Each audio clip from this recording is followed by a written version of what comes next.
It might not be your favorite show ever, but you can't argue with the fact that it was one of a kind. Third Rock from the Sun was one of the most unusually anomalous sitcoms in TV history.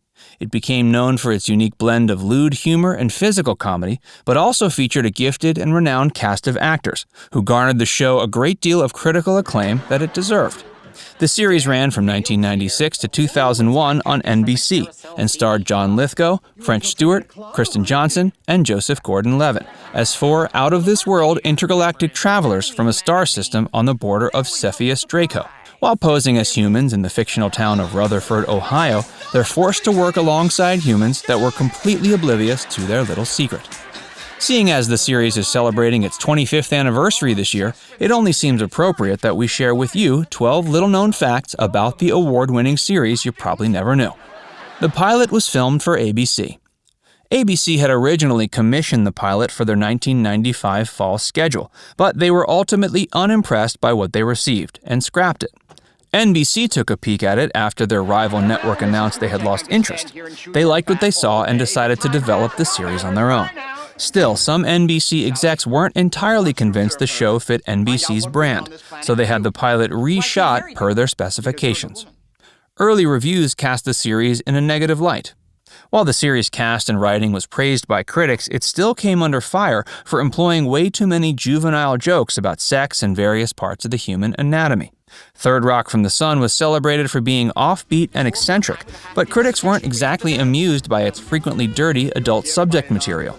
The majority of early reviews for the series were mixed. While aspects were being heralded as fresh and original, its over-reliance on lowbrow humor was fiercely criticized by the majority of audiences and critics alike. Hey, if you're enjoying this so far, make sure you give it a like and subscribe to Trender if you haven't already. And stick around for a lot more about Third Rock facts. Most episodes have the word dick in their title.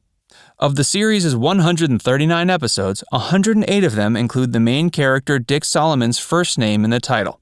The first episode to feature his name was Season 1, Episode 2, Post-Nasal Dick, and the final being Episode 16 from Season 6, Dick Soup for the Soul. Third Rock was Joseph Gordon-Levitt's breakout role. People tend to forget just how important Third Rock was for Gordon-Levitt's career. Even though he already had several notable TV and movie roles before joining the cast, it still marked the first time that a show really showed off how good of an actor he was. Gordon-Levitt played Tommy Solomon, the youngest member of the human Solomon family, but who was in fact the oldest member of the Alien Squad. It was entertaining to watch an older alien incognito living out his life under the guise of being a high school boy just trying to fit in. Fans noticed that Tommy Solomon seemed to be featured a lot less in the last couple of seasons. That's because Gordon-Levitt was focusing on his education at the time while studying history, literature, and French poetry at Columbia University. He had to split his time between class and being on set filming. After the series came to an end in 2001, he took a step back from Hollywood and focused his attention predominantly on school, but he returned to acting in 2004 after graduating from Columbia. Will Forte was a part of the writing team. SNL legend and stand-up Will Forte isn't only known for his on-screen performances. He's also known for his work off-camera. Not only is he the creator of The Last Man on Earth, but he's also contributed his creative energy as a writer for shows like The Late Show with David Letterman, That 70s Show, and Third Rock from the Sun. Even though he only wrote a handful of the show's episodes, it's fascinating he was involved in the first place. It just goes to show comedies need funny people involved on both sides of the camera. Lithgow got the chance to work alongside his son. John Lithgow's character, Dick Solomon, was the leader of his team's reconnaissance mission while on Earth. As a human, he was undercover as the patriarch of the Solomon family, but a lot of the show's humor revolved around the fact that he was particularly inept in both roles. To provide for his family financially, he worked as a physics professor at Pendleton State University, where he confused the hell out of his students with his savant level of understanding of physics, in contrast with his grade school understanding of humanity. One of his most memorable students was played by Ian Lithgow, his real-life son, and he was the most incompetent one of the bunch. The advanced physics taught by Dick was real. Some of the funnier moments on Third Rock took place in Dick Solomon's classroom. He constantly perplexed his students by posing highly suspicious and often offensive questions about being human. From an educator's perspective, he subjects his students to a level of physics they couldn't possibly fathom without holding an advanced degree. Author and researcher Brian Greene, who taught physics and math at Columbia, was brought in to make sure Dick's physics rants were accurate and factual. Phil Hartman's death impacted Third Rock's plot. One of the more tragic and unexpected Hollywood deaths transpired in 1998 when Phil Hartman, a breakout star from SNL, was murdered by his wife in his sleep, shortly before she took her own life. He was in the process of transitioning from SNL to film and sitcoms.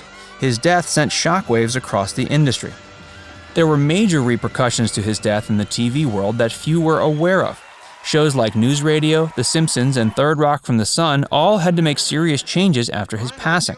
On Third Rock, Hartman's character had kidnapped Harry Solomon as part of one of the show's story arcs, but after he was killed, the resolution of the cliffhanger had to be altered.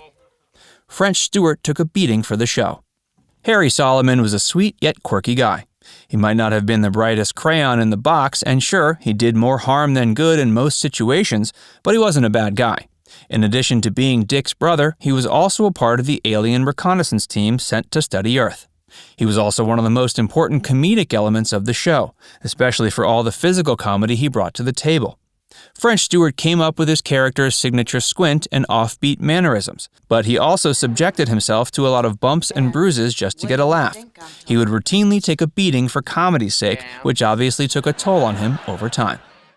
Jane Curtin was brought on board by her friends at SNL. As one of the inaugural cast members of SNL, Jane Curtin has legendary status among comedians. Before being cast on Third Rock, she starred alongside Dan Aykroyd in one of the many films that were spawned by an SNL sketch, Coneheads. The movie was written by Terry and Bonnie Turner, who would eventually go on to create Third Rock from the Sun. Curtin took the part of Mary Albright, a professor of anthropology who shares an office with Dick and becomes the target of his romantic affection. The ending was almost very different. The series finale featured the 4 aliens returning to their home planet after the mission they were sent to Earth to accomplish was complete. Sadly, they had to leave behind all of their human friends, family, and loved ones. Dick had to leave behind Mary, the love of his life. She was left heartbroken after watching them leave, but that almost wasn't even how the final scene went down. The producers of the series filmed an alternate take where Mary left with them just in case the decision to cancel the series was reversed. It would have given the writers a decent place to pick up on if the show were to be brought back for the 7th season. But of course, that never happened. It bounced around time slots. Many shows are taken down because of airing at the wrong time or on the wrong day. Finding the right time slot to fit a show and its target audience is crucial. Third Rock from the Sun could never seem to find its place during its 6-season run.